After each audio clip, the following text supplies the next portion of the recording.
Hello! It is great to be here again today with you. Thank you for coming to listen to a book reading.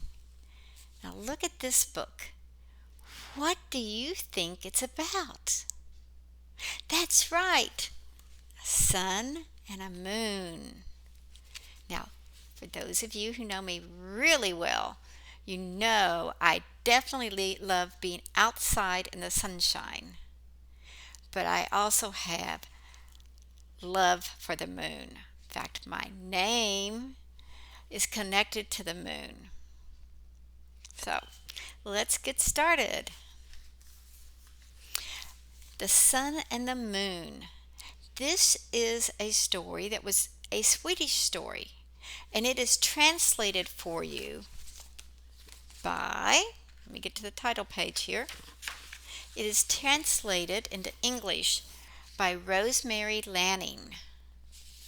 Marcus Pfister also needs to be given credit for this book. It is a scholastic reader. So, here you go. It was a bright autumn morning, and the sun was climbing high into the sky. But his face was sad as he gazed down on earth. The earth was worried. "What is the matter?" he asked. "You are drawing those clouds across your face as if you want to hide. And you look so unhappy." "I feel lonely," answered the sun. "I have followed the same path across the sky, day after day, for as long as I can remember. And I have never found a friend. That's why I'm sad." "What about the wind?" asked the earth. "Couldn't the wind be your friend?" "No," cried the sun. "He teases me, darting around all the time and blowing clouds at my face. And not small clouds that look like fluffy little lambs, but dark storm clouds that are scary, full of rain. Would a friend do that? Plus, thunderstorms. Thunderstorms really frighten me. They boom and rumble as they roll towards me. They blind me with their flashing light. They make little mice run into holes and foxes creep into dens and birds huddle into their nest. Everyone is afraid of them, and the children most of all." "Then what about the rainbow?" "Ah, the rainbow.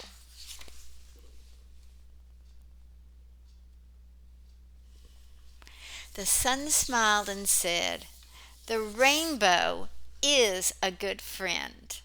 He comforts me when I'm struggling to break free of those heavy rain clouds. But when the rain goes, so does the rainbow. It goes bye-bye. And then I'm even lonelier than before.'" "Poor sun," said the earth. "But what about the children? Couldn't they be your friends? They're very fond of you."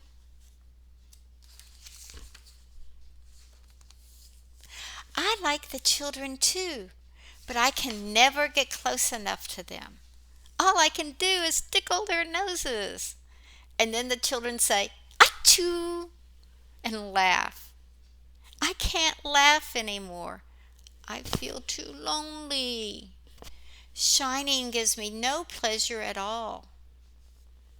And when evening came, the sun veiled himself in a mist and sank mournfully under the horizon.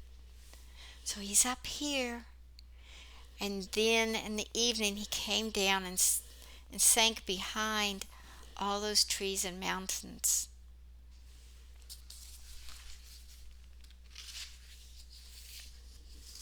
Now, who is this? That's right, it's the moon. Does the moon look happy? No, he doesn't look happy either. Let's see what he says. And then the moon appeared. Remember, the sun had just gone down? So now you can see the moon. And she felt lonely too, after so many years alone in the vast and empty sky. And she wished she had a friend to keep company. The earth could see that the moon was lonely too. "Don't be sad," said the earth softly.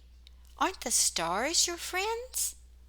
"I love the stars," said the moon.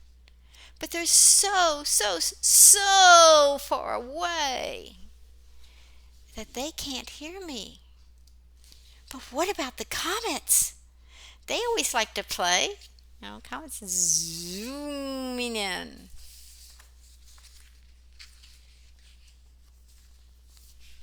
Here we go. What are these? Yes, the stars. And who is this? That's right, the moon.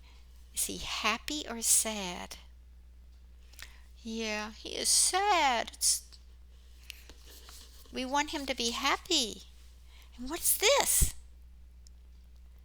Why, it's a comet. I hope you have a chance to see a comet at some point in time in the sky. Maybe you already have. But if not, ask your parents to keep track of when a comet might appear and let you see it. Might mean you have to get up really early before dawn or get to stay up late. Never know. Anyway, let's see what the moon has to say. "I like comets," said the moon with a smile, "but they rush past me so quickly. They often disappear before I can even say hello." "And the children? Surely they could be your friends," said the earth. "They love to watch you shine in the night sky." Yes. Do you like to look at the moon at night? I know I do. Especially a full moon that is bright and lights up the entire sky. The moon says, I know, they call me beautiful, and they sing songs about the lovely moon. But when I try to visit them, when I peek through their windows at night, they're fast asleep." "Try not to be so sad, dear moon. I'm sure you'll find a friend one day," said Earth. Here we go.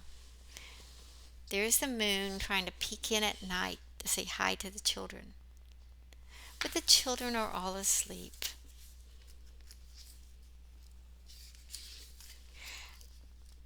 I bet though this is autumn. So maybe in the summer the children could stay up and wave at the moon. I know I always tell everyone this, my children know this, and grandchildren, great nieces, nephews, if you look at the moon at night and say hi, I will get the message too. And when I look at the moon, I say hi to each of you. It's our touch point. "I know who I'd like to be my friend," said the moon. "Every morning when night comes to an end, I gaze across at the sky and look. I gaze at the sun. I see him send out his first golden rays, and I always think he looks so handsome doing that. Yes, he could be my very best friend." And each morning the sun glanced shyly across at the moon and longed to make friends. But how could they ever meet Would they have to disappear from the sky and go away somewhere to meet? That wouldn't do. Have you ever wanted to make a friend with somebody, but you didn't know how, or you were kind of bashful, shy about it? Yes. Sometimes just taking a treat to share with new people helps break the ice, make it easier to say hi. Get your mom or dad to make some cookies and take some cookies over to that person. Back to the sun and moon. The moon says, "No, of course that was impossible." And the sun says, "Everyone needs the sun. He makes the flowers grow, brings warmth and light, and without the sun, there could be no life on earth." The moon is correct with those statements. Without the sun, it would be very difficult to have life here on earth, at least as we know it. And the moon, who watches over people and animals, could not leave her place in the sky either. And then suddenly, one evening, the moon called out to the sun, "Let's be friends, dear sun. We can talk every morning and every evening and tell each other about all the interesting things we saw. Who knows, maybe one day our paths will even cross." Do you know when the path of the moon and the sun crosses? It does happen on rare occasions, and we call that an eclipse.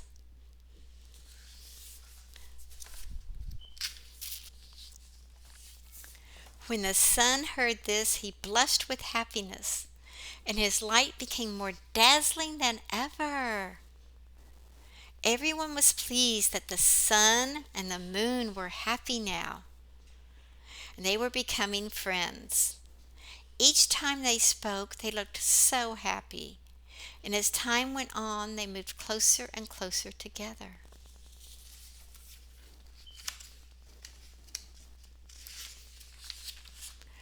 One lovely cloudless day, the moon finally moved in front of the sun. Look, it's a picture of an eclipse. The sky became very dark, and all that could be seen of the sun was a narrow, fiery ring. It's very bright light, and the center is very dark. "The sun is gone. It's a total eclipse," cried the people, running around in great excitement. And they fetched sheets of special darkened glass so they could look at this extraordinary event. Point here: you cannot look at an eclipse with your own eyes, children, not even with sunglasses. It takes a special type of glass or glasses to look through. But what you can do is look down on the ground and see the reflection of this, see the shadow that it casts. They're pretty neat. I have been to an eclipse event once. I was blessed to have been given a pair of those specially made for eclipses glasses, so I could see it happen. But even with those glasses, I could only look up for a brief few seconds and then still had to look down and watch it on the ground. So maybe someday in your lifetime, you will get to see an eclipse. The sun and the moon could not stay together very long because they knew the people and animals depended on them day and night. But the two friends decided to meet regularly from then on. They looked forward to their next meeting, and they're much happier now, getting to talk twice a day when they can see each other across the sky. And here's your happy moon.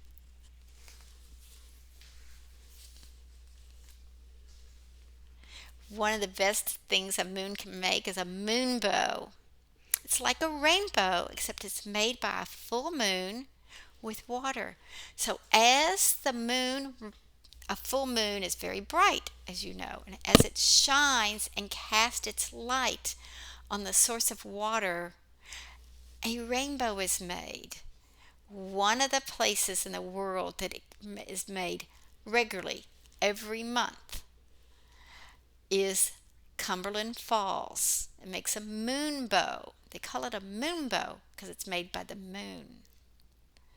The other place is over on the continent of Africa at Victoria Falls. So there's only two places in the world, and one of them is we're blessed to have in Kentucky. Thank you for listening. I hope you have a wonderful, wonderful day. Send me a message of what books you'd like me to read. Bye bye.